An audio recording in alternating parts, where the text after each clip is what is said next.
So you've been wondering, how much is the cost of living in Corona, California, Riverside County?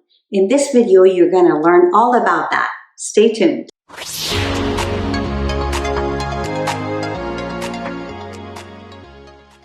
How is it going? My name is Tara Fan. I'm a realtor here in Southern California, specialized specifically in Riverside and Orange County. However, we do have team members that can help you anywhere you are moving to.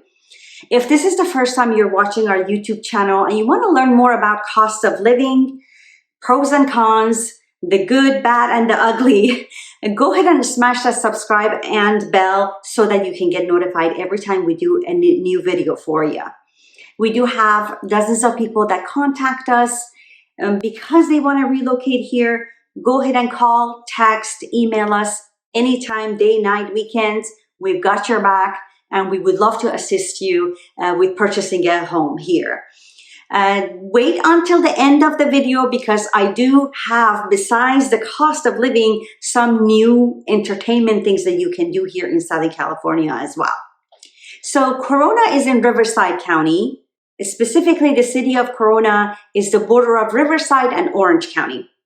Riverside County is cheaper to live in compared to the surrounding counties. That's why Corona, being the border, is really popular to live in, and a lot of people want to move to the city of Corona. Now, let me just show you some comparison. If the cost of living for United States is at 100, it's showing 150 almost for California. Average cost of a median home in United States is about $292,000.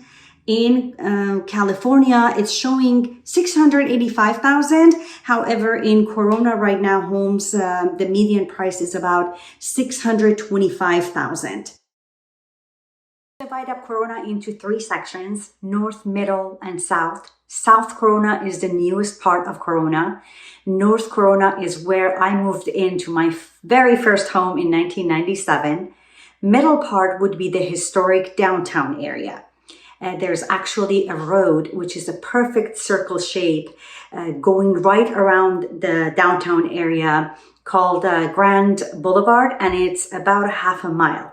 So there are quite few neighborhoods here in Corona, two of which are for 55 plus.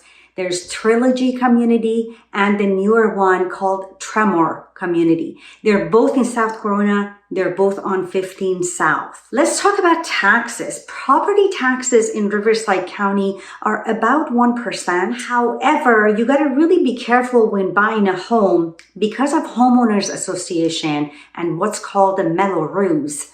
Your monthly payments might be a little bit more. Homeowners Association is basically an organization in a development which, has sets of rules and regulations that they enforce.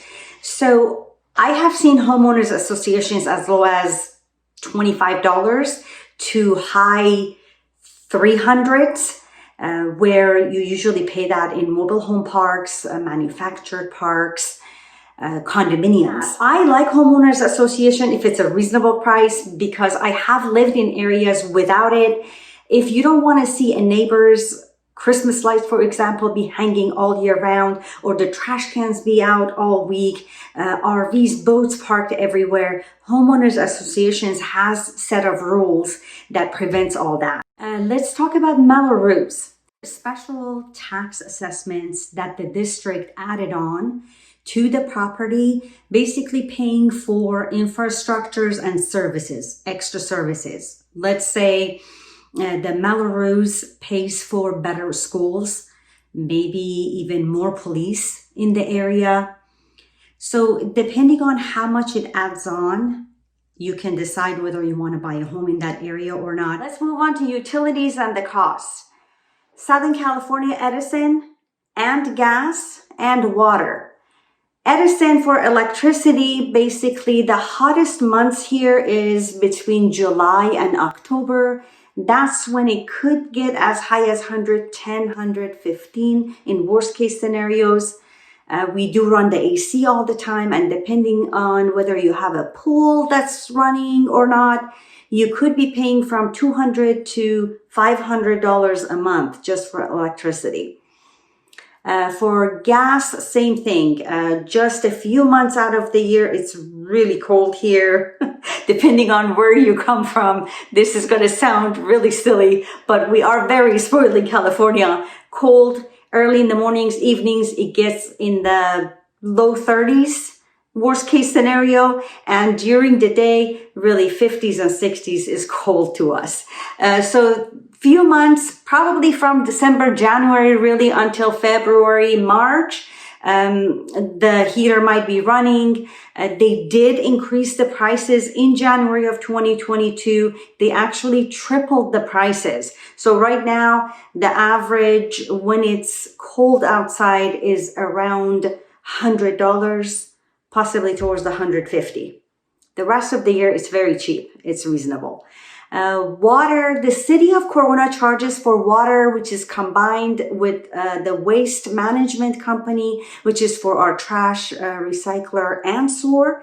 It would run anywhere from really on average $100. It could be 80, it could be 140, 150. So on average 100. It's not so bad. All right, people with no kids, hang in there with me for a moment. You might have kids later on, might not, but I want to talk about public schools, private schools, daycare.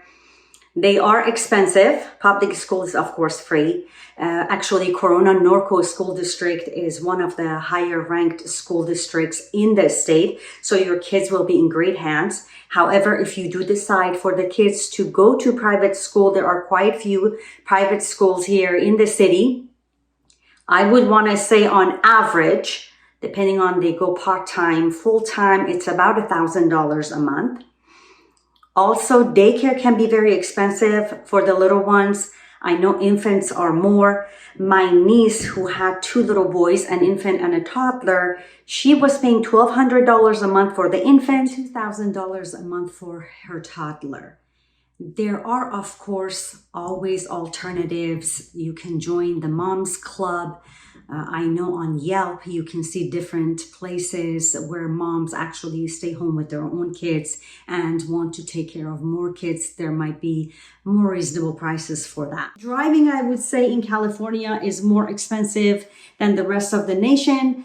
Traffic is awful. Gas prices can go up. Few months ago in the summer, 2021, gas prices got close to $5 and everybody was complaining. There are alternatives in being stuck in traffic. However, they are costly.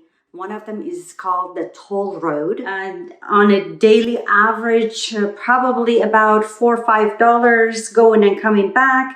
I hear on Friday evenings, it's really bad, around $12, $15 just one way. So it is best for you if the company pays and you can take the toll road, because traffic, like I said, Corona is the gateway to Orange County. A lot of people go to work that way. Traffic early in the morning and in the evening coming back is awful. The public transit that you can use instead of driving is called Metrolink. It's the train that goes everywhere, basically, towards San Diego County, from Corona, Orange County, LA County. It does cost $11 a day. I do know they have packages. Their monthly package is around $330. In California, as far as taxes go, taxes are high. So in Corona, sales tax is 8.75%.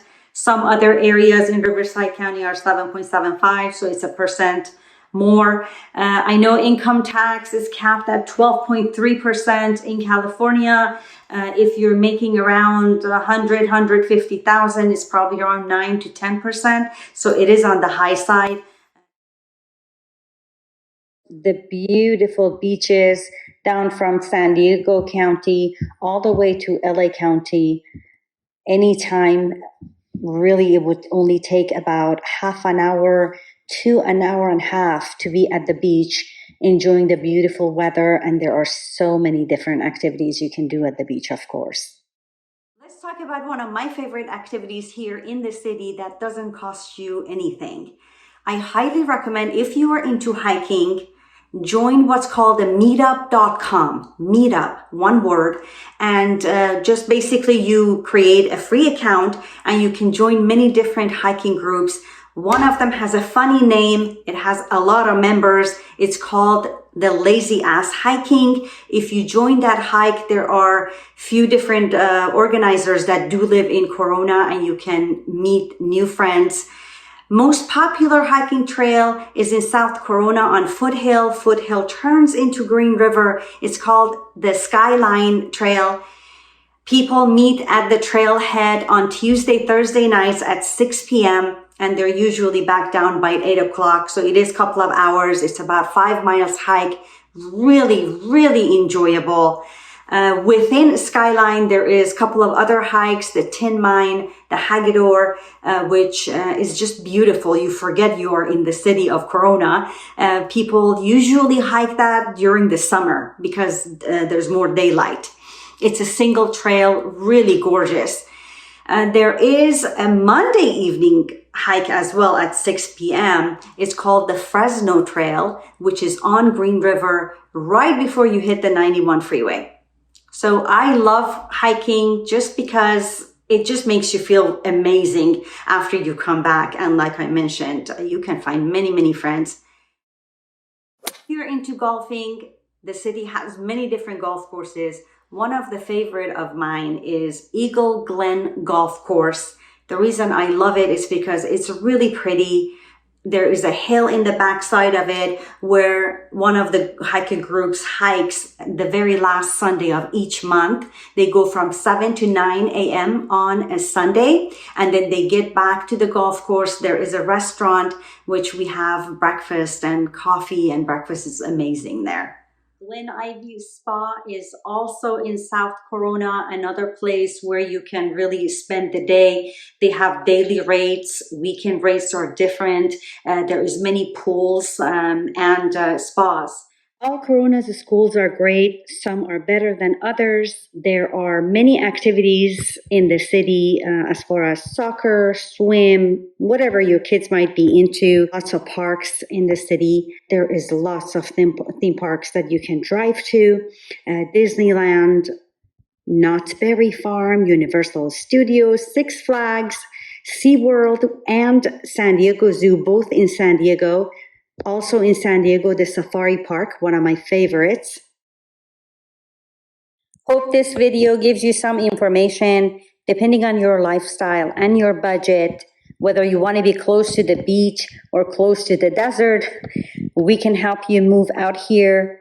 Go ahead and text, email, call, any way you like. We've got your back moving to Southern California. On to the next video. Everyone, we will catch you later.